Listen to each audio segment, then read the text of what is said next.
is just this bone right here. I don't even know if I have one in the bucket. It's this S-shaped bone. I'm not asking you to know anything other than the fact it's this bone right here. So can we say collarbone? No clavicle. All right, humerus. Get technical. All right, here's the humerus. Got to know the left versus right. So again, humerus head. This fits into the glenoid cavity, so I know this has to face into or medial. But then I don't know if it's this way or this way. So the other major feature is going to be these pits at the other end, the inferior end. The deeper pit is at the back, posterior. All right, so this faces in, deeper pit at the back of my elbow. This has to be a right. All right. So first off, head. Neck is just generally the area where this ice cream cone head attaches. 2 bumps. Greater tubercle, the upper bump. I don't even see a bump, I'm sorry. It's not much because it's Okay. so smoothed out. Yeah, Okay. greater tubercle, and just below it, lesser tubercle. Is it Greater, lower bump? lesser. Yeah. It's not about the size of the bump, it's about the position of it. So greater is above, lower is below. Whatever. Shouldn't that have been like superior and inferior bump Sure. instead Yeah. of greater or lesser? Could have been. All right. Not for the Deltoid tuberosity. So I do know this is a right. So the deltoid tuberosity is not as obvious in a plastic bone, but there's kind of a rough outside surface here about 1/3 to a half of the way down. And this is actually where your deltoid attaches, comes over the shoulder and attaches down on the arm, so it lets you do that kind of stuff. So somewhere around in here. Not a major bump there. Okay, trochlea versus capitulum. Now, trochlea and capitulum, I let you additionally indicate if it's medial or lateral condyle.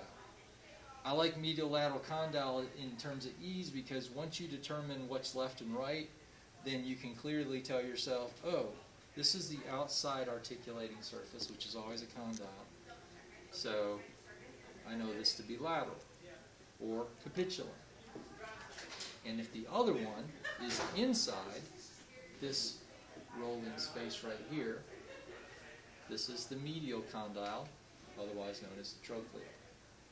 Right, so I'll allow either of them, that's fine by me. So epicondyles wind up being bumps above the condyles, epi above. So if these are the 2 condyles, these 2 bumps are the epicondyles. They have nothing really to do with the actual articulation, they're just located above the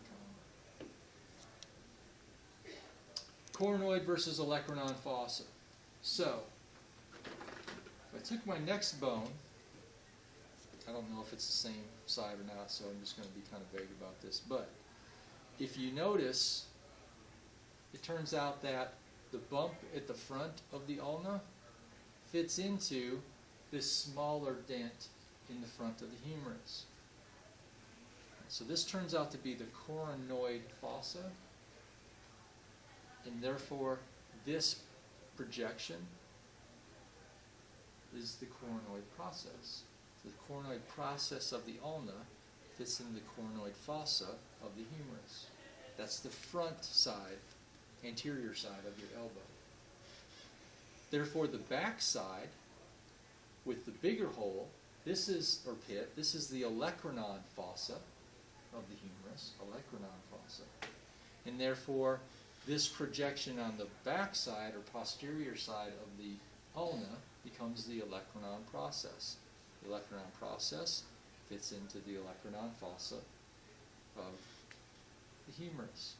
And so, in reality, the back of your elbow is really that part. It's really the ulna as it attaches or hinges on the humerus. Alright, so that knocks out the humerus and started me up with the ulna, so we've already determined olecranon process and coronoid process. This U-shaped notch is called the trochlear notch because it articulates with the trochlea, the condyle that's nice and smooth at the end of the humerus. And then the final feature I'm asking you to know for this one is that this little projection at the opposite end. Right, this is one of the styloid processes. And so if you looked at the complete package here, there's your ulna. Your ulna is the inside or medial forearm bone. Its little styloid process becomes literally that bump that would be on your pinky side around your wrist. Okay, so that styloid process is helping protect that carpal area. The bone next door is the radius. The radius has the radial head, which is this smooth circular structure. This articulates with the capitulum. And then right below it, there's a pretty prominent bump, radial tuberosity.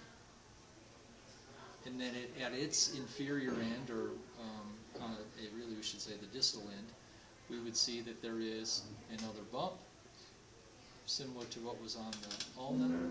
This is also its styloid process. All right, so that gives you kind of the thumb side bump out around your wrist. Now, just an FYI to help with thinking about one muscle, so it may not be worth all of this for you, but I'm just going to go through it anyway. So notice that palms up, hands up. This is correct anatomical position. What happened to this guy? There we go. Correct anatomical position. Notice that your radius and ulna are parallel. Linear bones are lined up. Now, when you turn your hand over, that motion is called pronation. And you notice that your ulnus and radius cross. The reason that they can do so is a combination of what the bone has in it and the muscle that helps it. So, the radius, notice its nice circular head and radial tuberosity. This becomes a pivot point to allow that nice smooth rollover. It uses that tuberosity as a pivot point and the nice radial head and smooth surface there to easily move that way. The muscle that you're responsible for in your list that is responsible for that pronation is called the pronator teres. So that muscle is going to cross over and duck under some other muscles.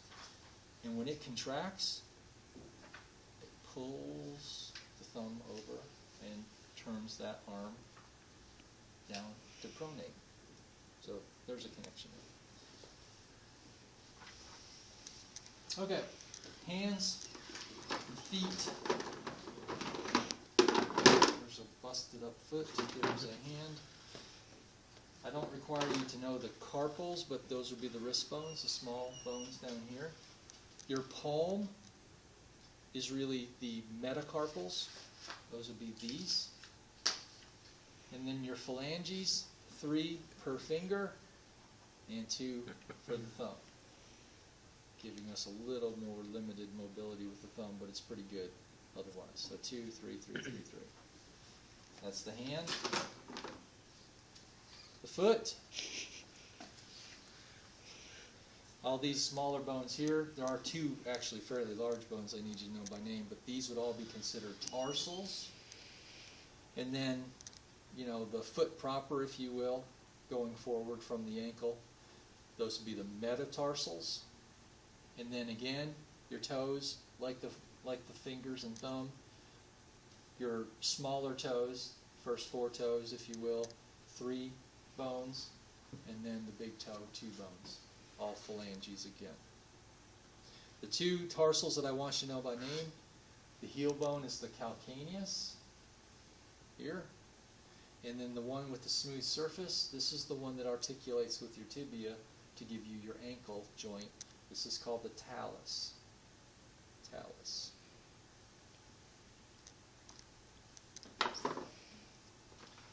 All right. os cocci. These are the two hip bones. You can kind of put them together. Remember, they don't really fit together at the back because there's a sacrum in between them. So they don't meet at the back per se. But they do meet at the front. And so this is actually 3 fused bones, which we refer to as the ilium, the ischium, and the pubis, or pubic bone. Your textbook has a good figure with that in mind because it shades them in different colors to show you which is which. You can't tell by looking at it. Generally speaking, this flat area right here we refer to as the ilium. And then if we make a dividing line here, this and over this way, ischium, and then this and over that way, pubis. All right, just again, they're fused bones. All right, now parts. The ilium has essentially the iliac crest. You can feel that little bump kind of up there, but that edge, iliac crest. This U-shaped notch is called the sciatic notch. Sciatic nerve runs through there. Gives people a lot of problems sometimes as it passes down into the legs. Can you do the crest again? I'm sorry. Crest, just generally for me, it's this edge here. At the base of the sciatic notch would be the ischial spine. Ischial spine. The only foramen you need to know here, the only hole that there is on the bone, obturator foramen. And this big cup, this is where the femur fits in. I've heard acetabulum, acetabulum. That's what I call it, acetabulum, but that's this one right here. Notice how much deeper that is for the femur. This is typically why the femur neck breaks before it pops out, versus the shoulder, which is just kind of laying up there at the glenoid cavity. That's why that pops out more than it breaks. And then finally, where these two meet at the front, there's a joint, fibrocartilage. It's one of the fibrocartilage locations. It smells like something's burning. No. This is the pubic symphysis. We had a fire alarm go off in Wallace this morning. Maybe I have. It was a Smell- chemistry smoke lab or smells on something. my mind. Yeah, I'm sure. PTSD. All right. I got you. All right. That's that.